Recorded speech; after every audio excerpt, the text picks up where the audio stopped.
Okay. You're the founder of Victorious Women's Ministry. You are a counselor, consultant, and trainer. You've done this for 20 years, over 20 years, helping women and spiritually in the market and individually and in the marketplace. Yes. So, okay. So my career, I'm a vocational counselor, okay. but the Victorious Women's Ministry was established when my daughter was young, so it was established about 20 years ago. And like the main purpose of that ministry is to basically equip women to live balanced lives, to live a life of purpose and a life just free from bondage. Like I see a lot of women that struggle with a lot of different issues that keep them kind of bound and stagnant, not able to move forward. So that's why that Victorious Women Ministry was birthed. That's wonderful. And out of that ministry was birthed a book for single mothers, because that's kind of a group of people that we don't really talk a whole lot about. So God placed on my heart to write this book called Single Mothers Listen, I Have Some Secrets to Tell You. And basically, the book was inspired by me, my life as a single mother, and different kind of things that God taught me, taught me as I went through my journey as a single mother, different challenges that I had. You know, God showed me different principles and different ways to overcome the challenges. So that's how the book was birthed. Wow. Okay. I love the title. Tell us one of the secrets. The title, one of the secrets, and I think the main secret is called Brick House. And that's the first chapter called Brick House. And basically, what I learned is that I had to allow God to build my life and to build it on a stable, solid foundation, which is a brick house. And in the book, it gives the analogy of, like, the little kid story about the three little pigs and how they all built their homes. And they built it, one built it of straw, one built it of wood, and one of brick. And the only one that was really left standing was the one that was built on that solid foundation, which was built of brick. So in my journey, my first lesson that I learned is that I had to submit my will to Christ and allow Him to build my life in order to have stability in my life, to have stability in my home, and to provide a stability life for my daughter. And as I allowed Him to do that, my house was stable. It was peaceful, and my daughter's life also today. She's an adult today, but she's also stable. She's very stable, and I can just see the fruits of allowing God to build my life, even in her life. So how old was she when you got divorced? Well, okay, so I didn't get divorced. Okay, I'm sorry.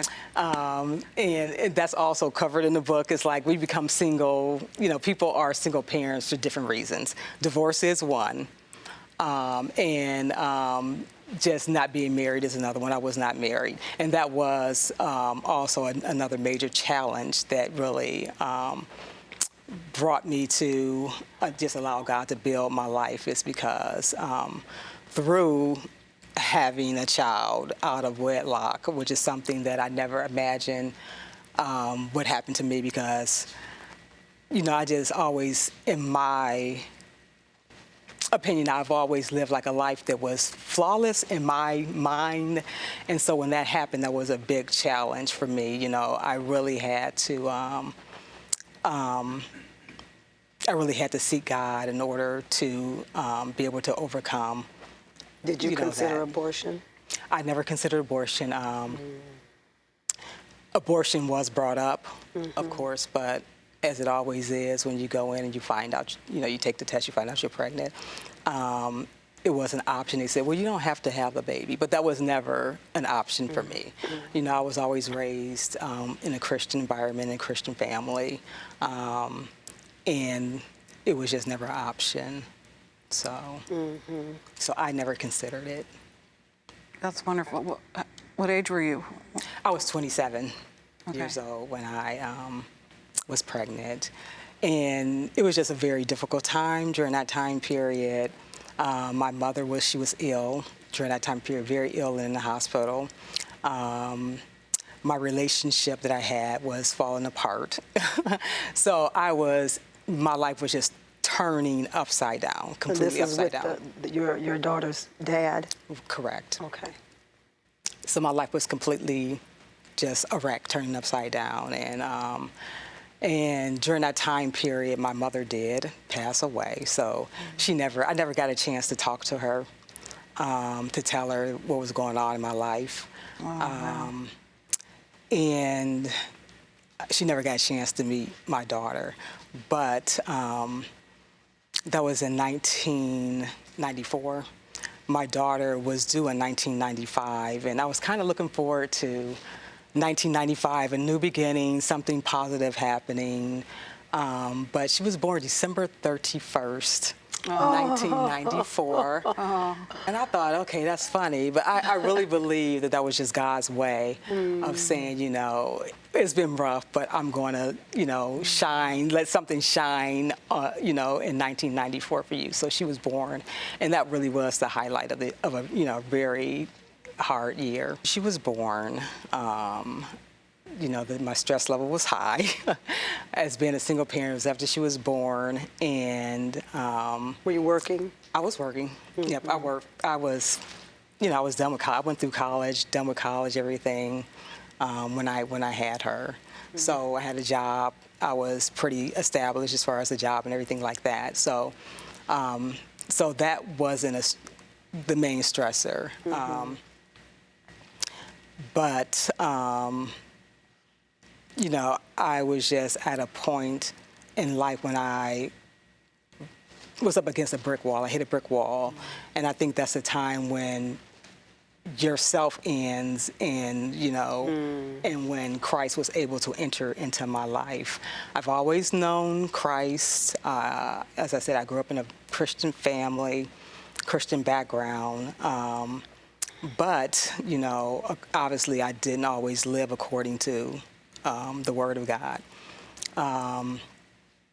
So at that time, you know, there was nobody who could help me. You know, it's like I was really crying out, and it was people I wanted to talk to, and even when I tried to talk to them, I couldn't get through to them. It was like no one could really help me except for Christ during that time period. Christ was calling me to Him. You know, he shut all the doors so that I would go to Him. And as a result of going to Him, you know, I think it made a major difference in my life today and in the life of my child today, because, you know, I sought Him and He began to just really build my life. He taught me different things that I needed to, you know, to be taught and to get over different things. Like forgiveness, you know, He just took me through a whole journey, which is kind of like what I wrote in the book. The book it's not a huge book, but it has everything in it for, I think, any mother, any single mother, whether it's out of wedlock or through a divorce or what have you. I talk about, you know, the shame and guilt and forgiveness, and even your thinking, how powerful your thinking is and how that can influence your whole life, how it can change your whole life if you have negative thoughts and things like that. Decision making. So, you know, the wrong decision can delay your entire life. It can change the course of your life. So, you know, I talk about things like that in the book, and you know, those are things that God taught me on my journey as a single parent. Was the baby's father with you at her birth? No, he was not. My family was with me at my birth. He did come after the birth to see. But the relationship between the two of you was over at that point? The relationship was over. It was rocky. It was over. And basically, I just raised her by myself. So what you've been through, you've probably really been able to be a help because you learned how to lean on the Lord. You wrote this book, all the principles. He was like a father to you. And then maybe like, what would you say, a father to your daughter? Because she didn't have the, the earthly father. He was a father to her, and he probably was a husband to me. Yeah, yeah. So yeah, he was the husband to me, and he was the father to her. And I really would go to him when I had tough decisions, like what should I do? And he would lead and guide me and direct me on the things that I should do. She was raised in a Christian environment. I prayed over her. She excelled. She did well in life. And, as a result of that, I just felt like, other people could benefit from, like, the things that I've learned. And I call them secrets, but they're just like principles that I learned over the years. So. Yeah, this is so cute. Single mothers, listen. I have some secrets to tell you. That's wonderful. Wow. So what was, I don't, there's probably not one hard thing, but was your dad around? Yes, I was raised in a two-parent home, Okay. Mother and father. So they got to be around her. So My father was around her for several years, and he passed away. Okay. So she does remember him. She had a relationship with him. He spent time with her. Oh, that's good. They had like a special day. Once a week, or once every 2 weeks, I would go and do something for myself, like go and get my nails done or go to get my hair done or something like that. And he would pick her up from school, and he would have he would spend time with her. So, yeah, she did have a father figure in her. And that's right. You said your mom was gone already. She had passed away already. Wow. Yeah. Wow. So tell us a little bit more for people who are wanting to are dealing with the same kind of situation, and they want to know these secrets. I know, of course, to get your book, but how did, when you made that final commitment that you wanted to know God intimately, what did that start to look like for you? When I got to know him intimately? Yeah, as you began your journey. My journey is As you began your journey, what did that look like in that relationship with him till you could hear him and pay attention to what your next step should be because of the relationship you were able to develop with him? The relationship that I was able to develop with him, it was really amazing. I mean, it was really an amazing relationship. When I finally submitted to him, it's like when I walked outside, everything looked different. Even everything looked different. The sky was bluer, everything was just clear, Yeah. And of course, on my journey, I had hard times. I still was dealing with unforgiveness and different things like that, and just things that I had to overcome. And I would go to him in prayer, and he would just meet me right there in the room.